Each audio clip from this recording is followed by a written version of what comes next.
Hi, my name is John Whitehead, and welcome to this week's video blog post. I'm an executive and leadership coach, and I work with senior and emerging leaders in organizations. This is now, I think, week 6 of my 6th video blog post during the COVID-19 pandemic crisis, where most of us, and I'm no exception, are working from our home office.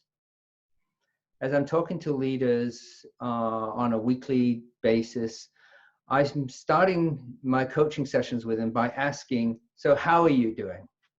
How are you leading through this process? How are you managing yourself?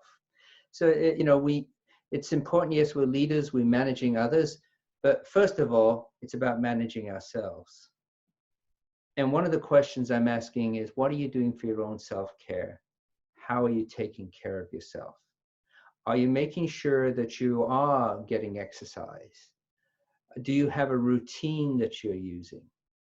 Now, if you're like me, you're getting inundated with all kinds of information on how to manage during these times. But there's a couple of things that really have stuck out at me. One of which is what I was just talking about, and that is a routine. Do you have a personal routine to make sure that you gets you up and gets you going?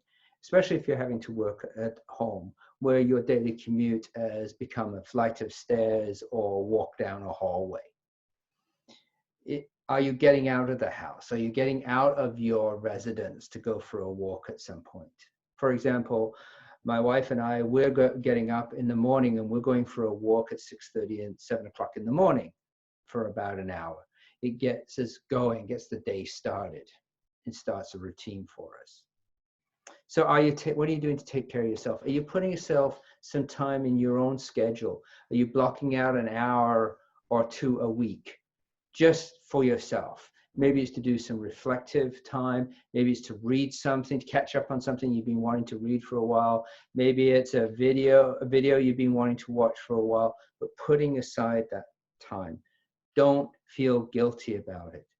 If you were going into the office every day, you wouldn't be going for 12, 13, 14 hours. So don't stay at home thinking I have to put in 12, 13, 14 hours. Take a break. Make sure you take a time for lunch. If you were one of these people that would go to a lunchroom or a break room or go for a walk during lunch, still do that. Break away from yourself. Find time for yourself. You're not going to be any good leading other people if you're not taking care of yourself. So make sure that you're taking care of yourself. I'm asking some of my clients, how can I hold you accountable for some of these things? So some of my clients, it's just sending you an email saying, so how's it going with that book? Or I have one client that's learning Spanish. So how's the Spanish lessons going? Right? And I get these comments about, oh, yeah, I was supposed to be doing that, wasn't I? Whatever it is, make sure you are doing that for yourself. Take care of yourself. You're not going to be good for anybody else if you're not leading and taking care of yourself. Anyway, that's my message for this week. I hope you have a great week, and we'll talk to you again soon.